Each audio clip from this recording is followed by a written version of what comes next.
Section 1. You will hear two colleagues, Marcus and Ella, discussing a work project. First, you have some time to look at questions 1 to 5.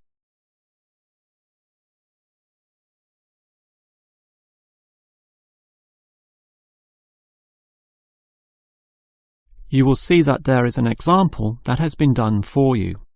On this occasion only, the conversation relating to this will be played first. Okay, Ella, as you know, the deadline for this project is the end of the month, so we'd better plan it well. Yes, I've already been thinking along those lines, and I've decided we should divide this project into 3 phases. The pre-phase, then phase 1, and then phase 2, with strict deadlines involved for each one.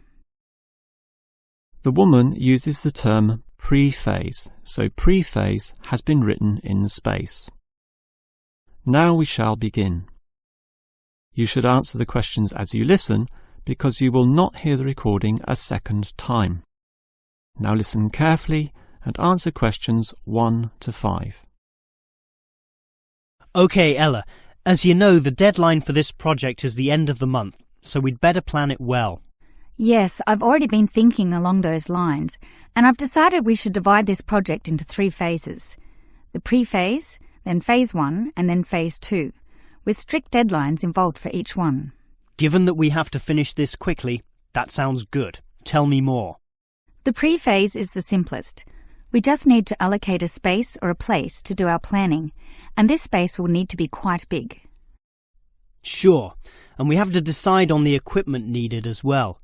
Remember the last project when we didn't have enough projectors to present our ideas? We lost lots of time there. Yes, that was a bad start. That's why, after the pre-phase is finished, I've allocated a mere 3 days for phase 1. That will involve drawing the plans. We'll need Jenna to help us. And Marco. Yes, but not Susan. Susan is just far too busy to participate, as much as I'd like her in the team. Let's just take Fred instead. He'll do. Sure, Fred's not as experienced as Greg, but I agree he'll do fine for this job. Then it's straight into phase 2. Collecting, collating, analysing and preparing the final report. Can we do that in 5 days? I think that's optimistic, which is why I scheduled 6. That's almost a week. Do we have that much time? We do, and with the right people, 6 days should see the job done. Who are the people for this phase? Arthur and Rob, right? No, Arthur's got other things to do, and Rob's on leave, so Mike alone will be the main man on this part. He's done it before, so it should be fine. But he may need some help with the smaller tasks. Someone who is good with detail and procedures. Peter's not free at the moment, so I can arrange Leo to chip in some time and advice. Leo's very useful, particularly under pressure. And that's everything sorted. Well done, Ella. This report should certainly be ready in time.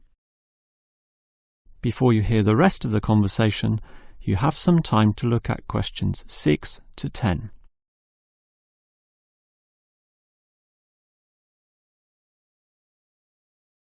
Now listen and answer questions 6 to 10. Okay, Ella, you've done a good job with the basic time frame of this project, but what about specifics?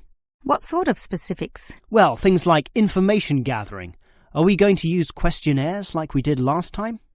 I was thinking of using the internet to ask people to give their views, but you often get such silly responses when you do that. I'm of the view that the best way to find out things is to ask people directly, so that's what we'll do. Okay, but that will take longer. We'll probably even have to do some of the work at home. No, I don't think so, as long as we stay back at work for some after-hours meetings. Well, that's better than coming in early. No one functions well in the morning. Also, the final report will need at least 2 appendices. Not only that, we'll have to attach a small booklet to the end, containing printouts of the relevant parts from all the foreign websites we accessed. That will take even more time. Are you sure we can meet this deadline? Yep, I've worked it all out, and I'm confident we can do it. Phase 1 should be finished by the 5th, leaving Phase 2 to begin about the 8th or 9th. Now, there's a public holiday on the 10th, meaning that everything should be able to be submitted on the 15th. And after that, we can relax and celebrate on the 25th when the design division gives us approval to go ahead. Ha! You're assuming that the design division will approve this, and that's not guaranteed at all. Oh, come on, Marcus, be positive. You know this should be approved. In fact, I'm even planning the celebration when this is all over. Oh yeah? What's on the agenda then? Well, we definitely don't want to party in the office, do we? We'll want to get away from this place, and we're all too busy with our own lives and families to find a mutual time free for a dinner party.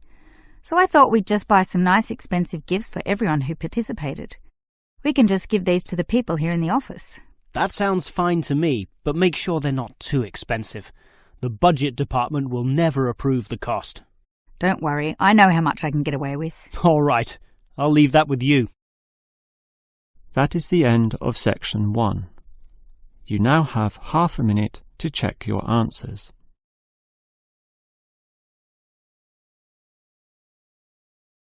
Now turn to section 2. Preparing for IELTS? Still practicing on paper, but planning to take the computer-based test?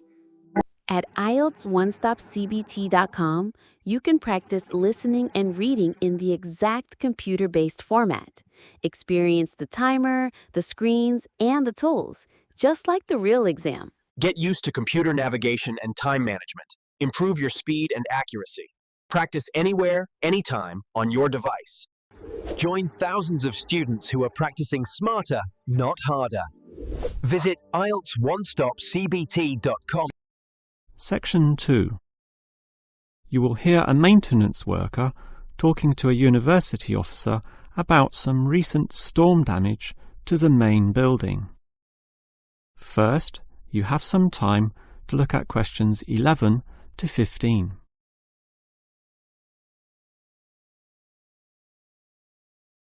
Now listen carefully and answer questions 11 to 15. Hello there. I was asked to tell you about the extent of the damage to the main building caused by the recent storm. Oh, that's right. I take it that most of the damage is just to the main building? It is indeed, since the building is so old. However, luckily, the damage is minor, and all of it can be fixed in one day, given that we have 5 people in our team. What will you be doing first? I understand you start at 8 in the morning. That's right, and we were going to remove the fallen tree, but we've been told there are exams that morning, and I'm sure the sound of those saws and other heavy equipment will disturb all the students. So instead we'll fix that leaky roof. That's a 4-hour job, since it involves substantial repair, not like fixing broken windows, which can be done quite quickly. So you'll fix the broken window after that, from midday? We could do that, but since we'll be working in the ceiling, it's more logical to get rid of those birds' nests there. It's a small job, but will require crawling inside the ceiling cavity, which is not an easy exercise, so that will take about an hour. But this is good, since by that time the exams should be over, and we can address that tree which has been blown over, after our 1-hour lunch break, of course. It will be quite noisy dealing with that, but it will be finished by 3 o'clock. Some of our staff will then leave to fix things on another site. An office nearby needs a new window. But 2 of us, including myself, will remain here to paint over that discoloured patch of wall in your office. Oh, good. It looks so horrible at the moment. Well, we'll certainly make it look good once again. And in the last hour of our working day, we'll fix up that problem with the wiring. Apparently the power doesn't go to one of the classrooms. Probably some water has gotten into the fuse box, so we'll just change a few wires and clean up the moisture, and it should be fine. Before you hear the rest of the talk, you have some time to look at questions 16 to 20.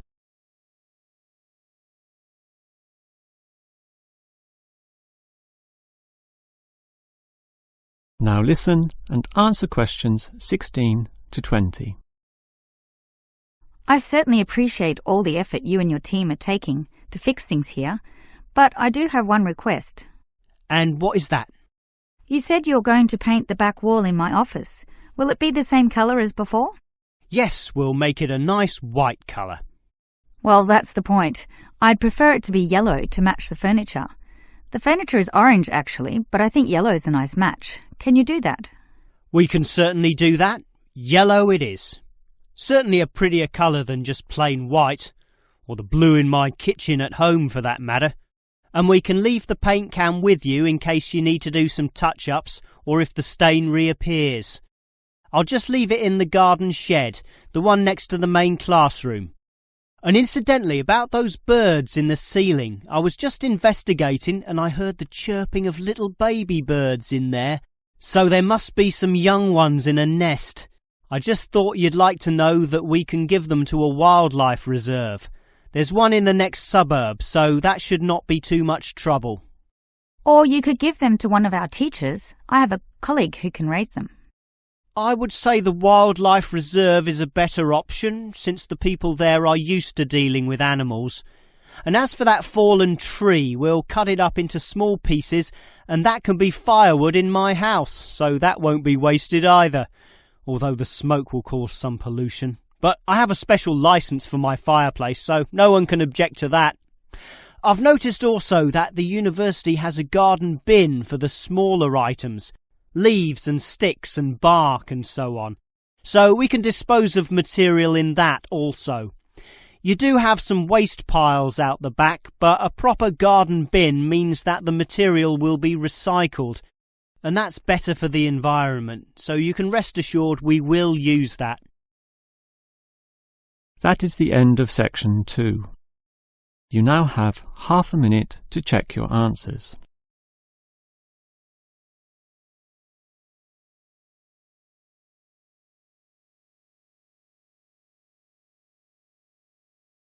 Now turn to section 3. Section 3. You will hear 3 students, Steve, David and Susan, discussing the different courses they attend.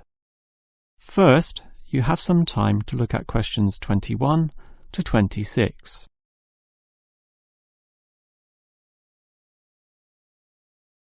Now listen carefully and answer questions 21 to 26.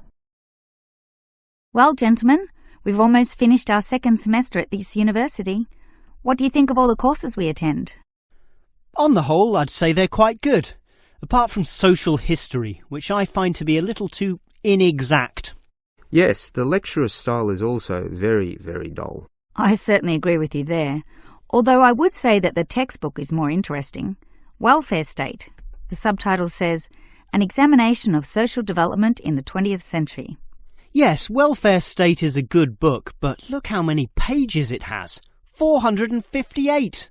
I agree. It's just too long to be easily read. Far too long, although it's certainly well written in parts. Yes, and if you compare it to the textbook for cultural studies, what's it called?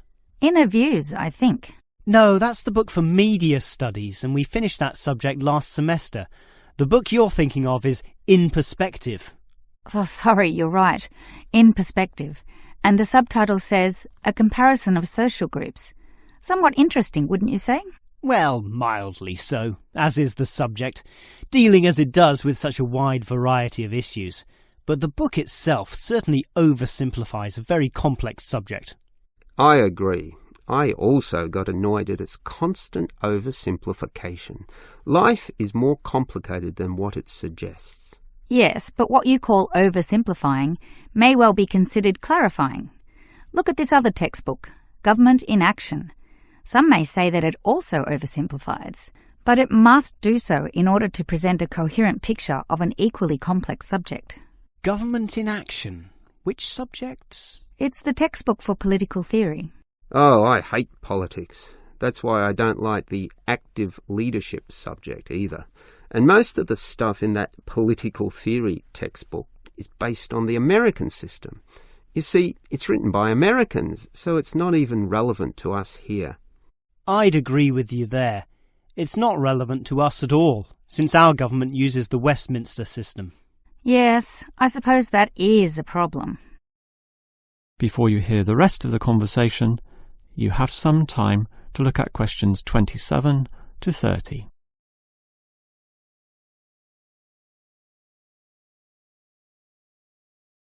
Now listen and answer questions 27 to 30.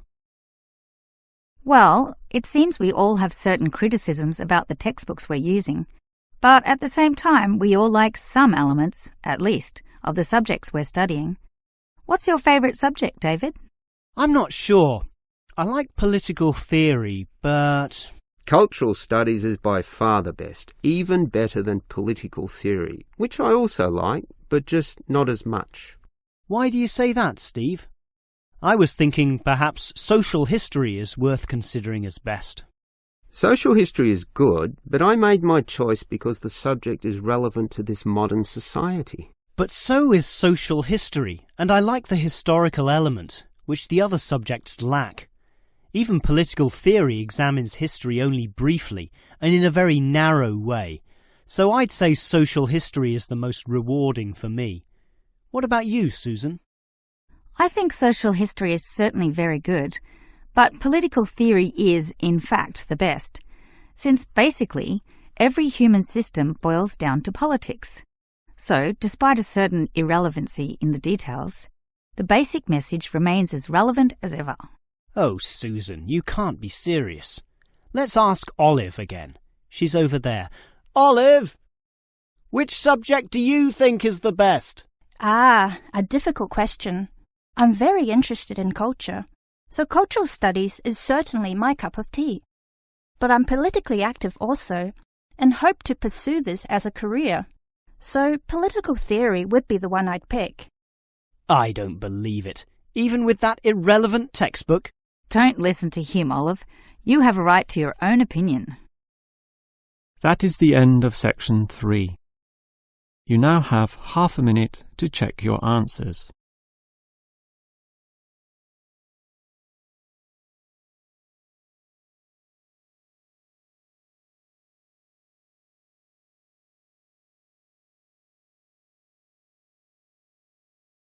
Now turn to section 4. Section 4. You will hear a lecturer talking about the movement of population towards cities.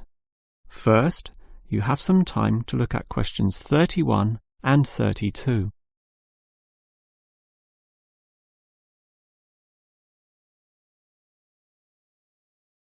Now listen carefully and answer questions 31 and 32. If you consider the farms of old, the type your father or grandfather grew up on, they were small and labour-intensive, requiring lots of workers. In addition, they often had a diversity of products, be that animal or vegetable, say cows and sheep, or oranges and lemons, with some peaches and a few chickens on the side for the production of eggs. The many workers involved raised their families who needed products and support services, such as medical clinics and schools, so the small country towns had mercantile activity, storefronts and community participation with all ages present and a distinct town culture. And how it has changed. Travel to any small country town in virtually any developed country, and you will often see that these places are now somewhat forlorn and deserted, lacking life and vigour. Many of the residents have long since moved towards the big cities, so the country areas have become depopulated and their downtowns empty. This phenomenon is so predictable and widespread that it even has a name, rural flight or rural exodus, and it has produced some fairly predictable problems. Before you hear the next part of the lecture, you have some time to look at questions 33 to 35.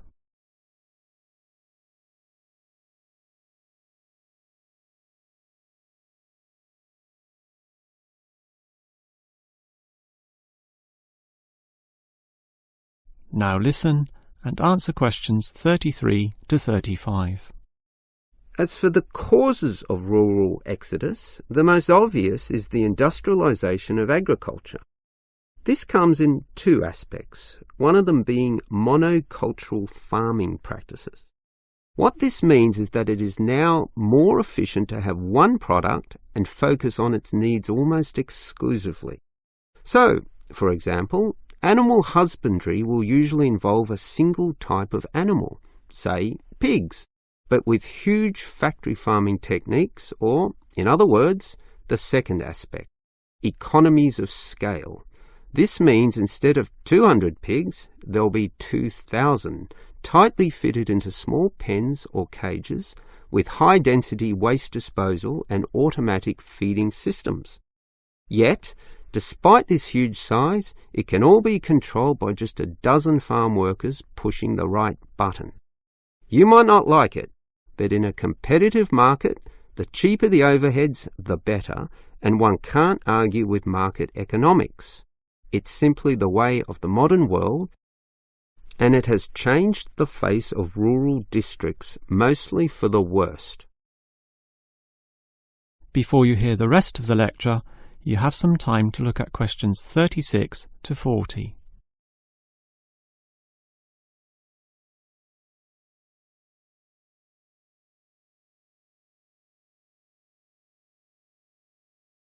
Now listen and answer questions 36 to 40.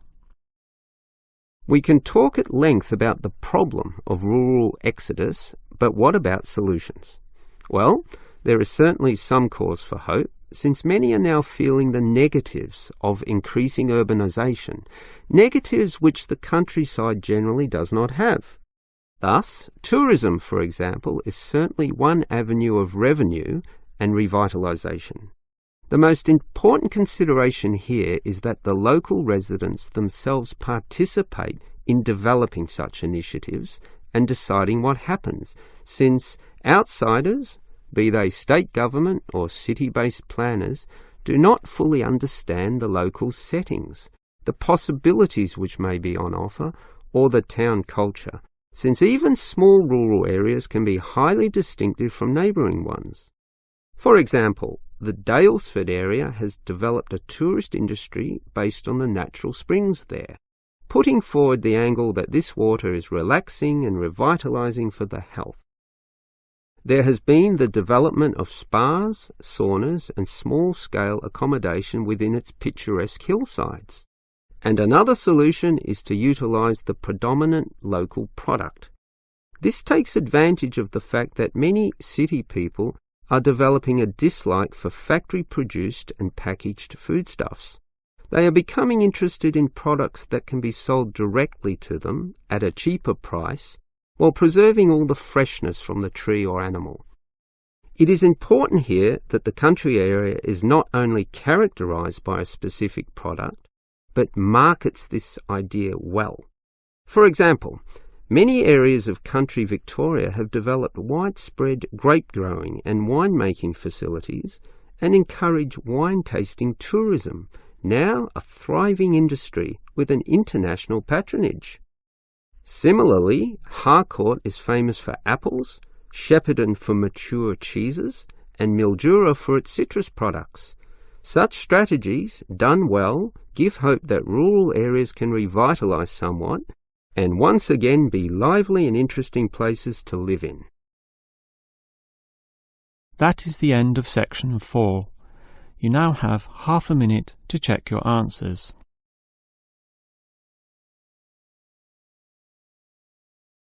That is the end of the listening test.